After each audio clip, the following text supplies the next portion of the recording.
Hey guys, how are you doing today? I hope that you had an amazing weekend and beginning of the week.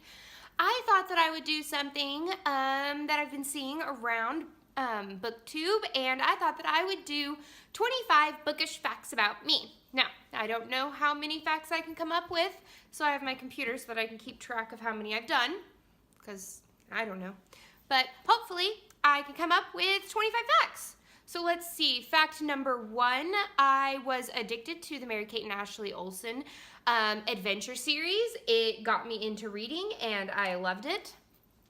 Fact number 2, I actually took a really long time from reading when I was doing my master's, and I had to read a lot of literature books for my women's lit class and my Native American lit class, but other than that, I actually did not get very many personal books read, which kind of stunk, but I fell in love with some amazing authors during that time. I love cozy mysteries, because that's something you don't know about me, right? Totally. This technically isn't a big fact about me, but Aaron's not a really big reader. So he reads a lot of like science fiction and fantasy books, and the thing is he's a really picky reader. So whereas I will buy a book because I love the cover, he has to hear something good about it. He has to be genuinely interested in it, and the thing is he picks pretty damn good books. So yeah, he picks really good books. I should probably follow more of his interests. Like Name of the Wind. He tried to get me to read that for like a year. And I was like, no. And then Nat recommended it for book club. And I was like, okay. And then it's one of my favorite books now. I should probably just listen to him more. I don't like the rainbow theme on bookshelves. I find them distracting and kind of weird, because to me, I want all of my same authors next to my same authors. So that's sort of a pet peeve of mine. I mean, I think that it looks visually appealing, but then I'm like, well, how do you know where a book is? Because I want to be able to go straight to a section and know that all of my Cleo Coelho books are all going to be in the same spot. I have a lot of bookmarks, but I don't use them. I normally just use receipts or a spare piece of paper that I find lying around.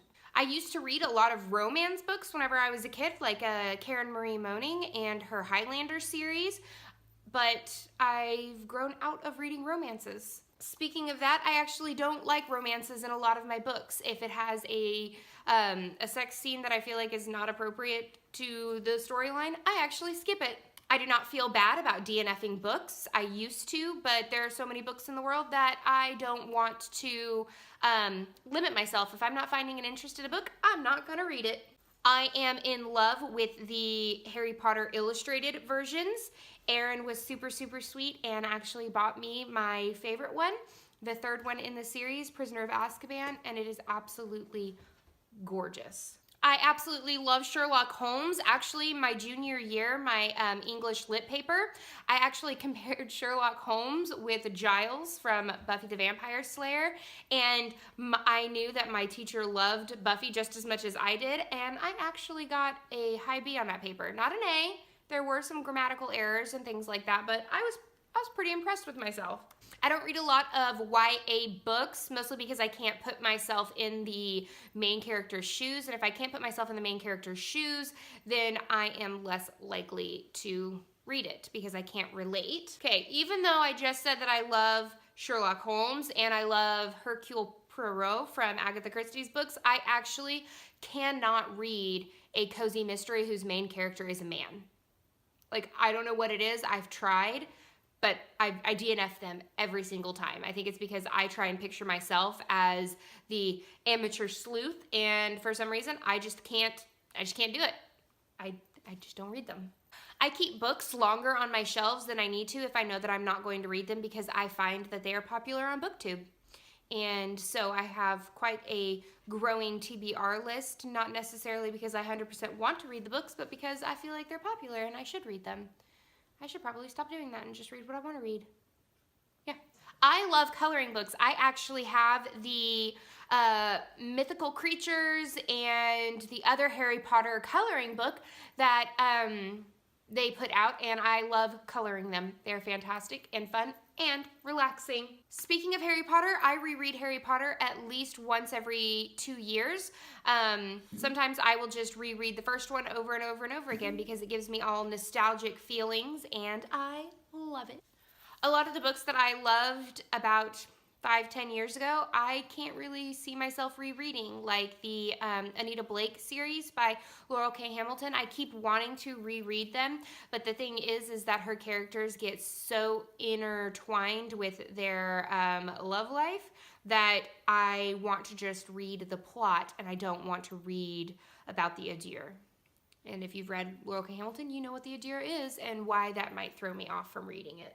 I'm a bad bookstagrammer because I don't have a lot of reading knickknacks. Like, I've gotten a lot from book subscriptions and things like that, but I actually, before BookTube, never actually collected a lot of book stuff. Collected tons of books, did not collect a lot of book stuff. I love it when you guys message me and tell me that you have fallen in love with cozy mysteries and now you have an addiction about them because of me, and that when you go buy a bookshelf in a bookstore and you go buy the cozy mysteries, that you think of me. It makes my heart all happy and stuff. Due to a very bad incident on letting someone borrow a good majority of my favorite books, I now rarely let anyone borrow books from me because I'm afraid that they're going to hurt them and then they don't return them, and it's like losing a child. So yeah, there's nothing better than book smell. I actually really want those candles that have book smell and perfume that has book smell. I just want to see if they actually do smell like books or if they're just, you know, pulling my chain. But book smell is best smell. I always carry a book with me no matter what, whether it's on my phone, on my Kindle, or I physically carry a book. I can't be without one because you never know if there's going to be a time where you can sit down and read a couple of pages. Every payday, my mom and dad would take me to Barnes & Noble and I would get to pick out a book, and it was one of the best things in the whole entire world because that sort of gave me my love for reading. I think the real reason why I have to wear glasses is because my mom and dad would turn off the light at night and they'd tell me to put my book up, but I was not done with reading my book. So I would actually read by the street light outside of my bedroom window. And I think that that's one of the reasons why I have to have glasses. And last but certainly not least, I love the fact that Aaron pushed me to join BookTube.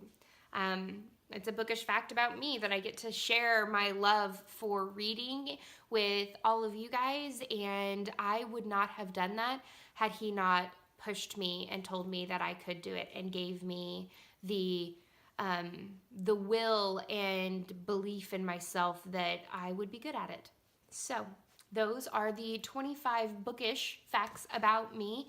Let me know some bookish facts about you that people don't know about you. Maybe you've got like a specific quirk, or maybe you've got a thing that bothers you that some booktubers do or readers do around you, like dog-earing books, or maybe you're cool with dog-earing books. I hope that you liked this video. If you did like this video, please give it a thumbs up and subscribe if you haven't already. That's the end of this chapter of Courtagonist, guys. And until next time, happy reading. Bye!